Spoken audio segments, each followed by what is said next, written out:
I used to give people readings. I did it mostly to fill a void because there were things going on in my life back then, and I used tarot card readings as a distraction. And people would ask me how I gave the readings and how they turned out so accurate all the time. And it was always difficult to explain, but I'm gonna try to explain it to you today.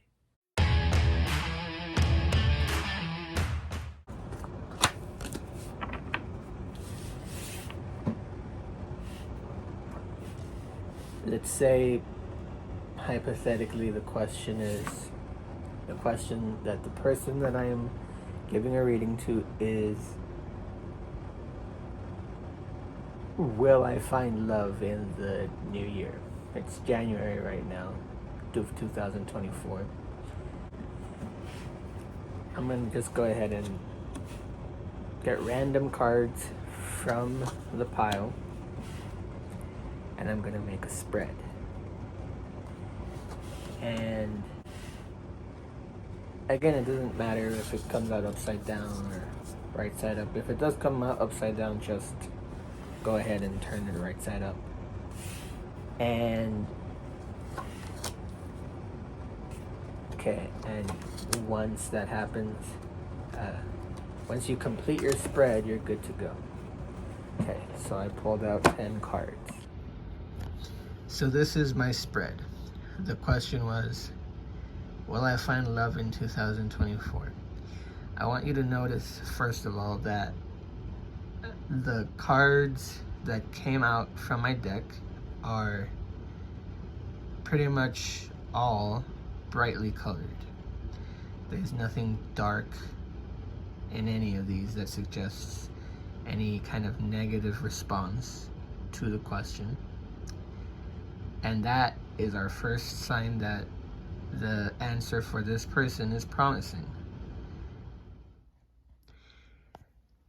I want you to notice something else. So look at this card here, and this card here, and this card here.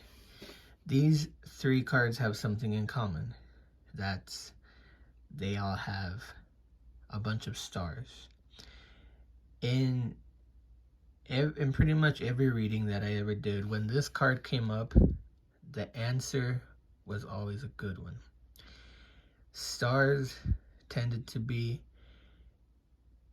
within spreads that were good.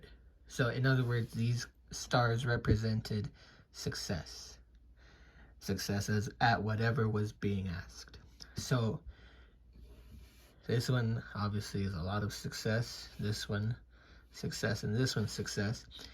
So if the question is, will I find love in 2024? This person seems like they are in for a pretty good year in that regard. And now notice something else. This card, and this card, and this card, and this card, and this card, and this card, all but two of the cards have people in them.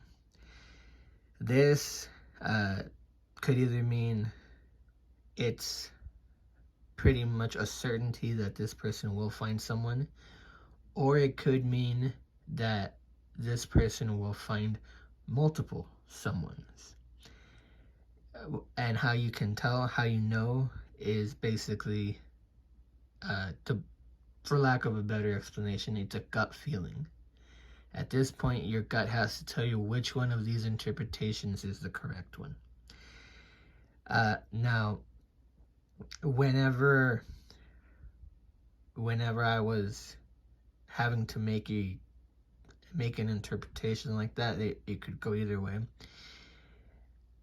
What I would try to do is look at the remaining cards and see if those cards held any clues. And because of this card,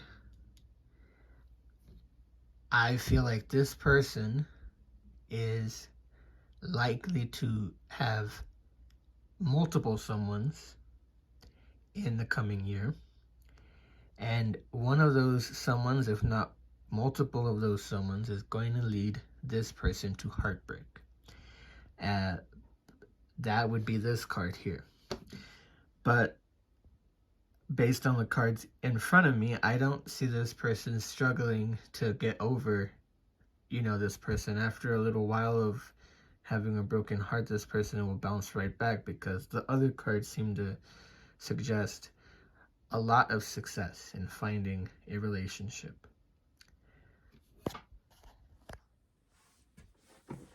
The way that I just explained how I gave readings, that's how I used to give them when I first started giving readings.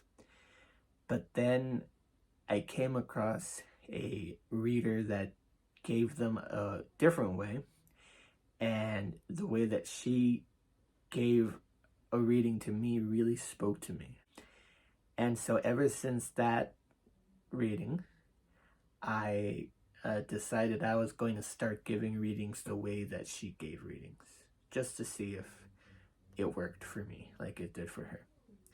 And so what I'm about to show you is the way that I started giving readings after having her give me a reading. Let's say the question is still, will I find love in 2024? And let's say she or I or he or whoever shuffled the cards. Let's just pretend I shuffled them well. At this point, instead of doing a spread, I would drop the cards one by one, like this. From this card, it looks like, no, you might find love, but if you do, it won't go very well. And you might not. From this card, it doesn't look great. I see a lot of desperation. This card says the same thing. The expressions of the people on these cards aren't particularly encouraging. This card is particularly dark. This person looks like he's outright crying. This card doesn't seem to contradict the first few cards. I feel like because of this card, this person might get lucky.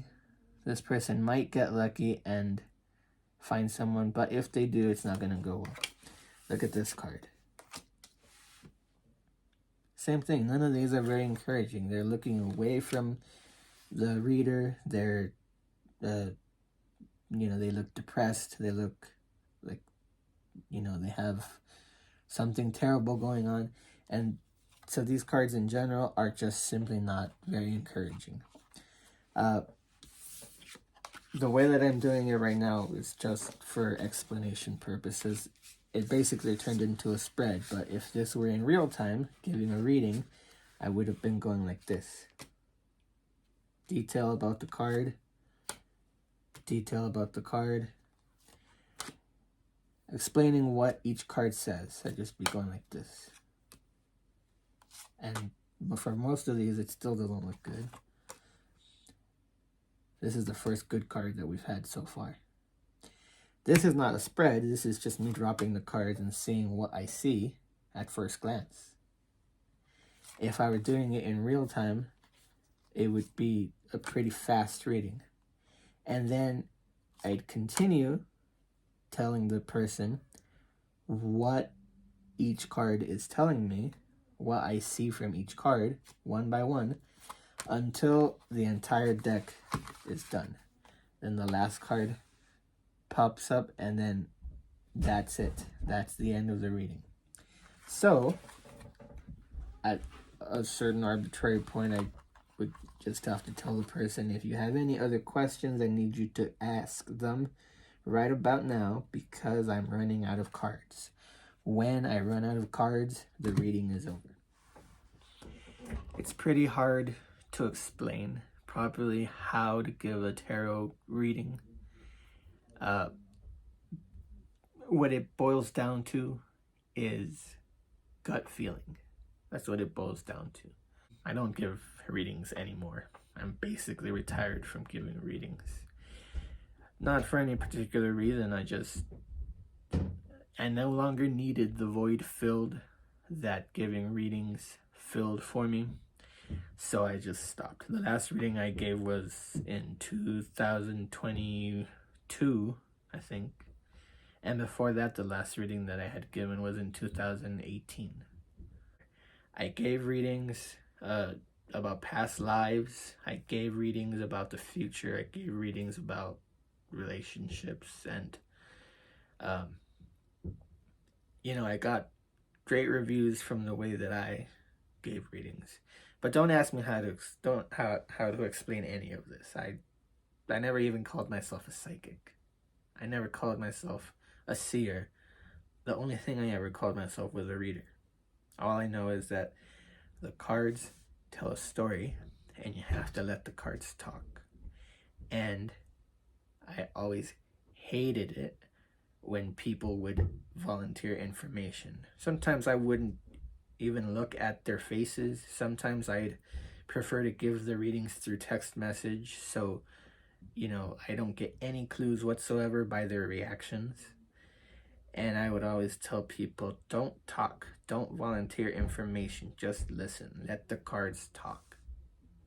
I don't want your clues, I don't want your facial reactions to pollute my reading. If someone looks at you while they're giving a reading, that's a bad sign. That's a sign that they're using clues from your reactions. Don't trust them.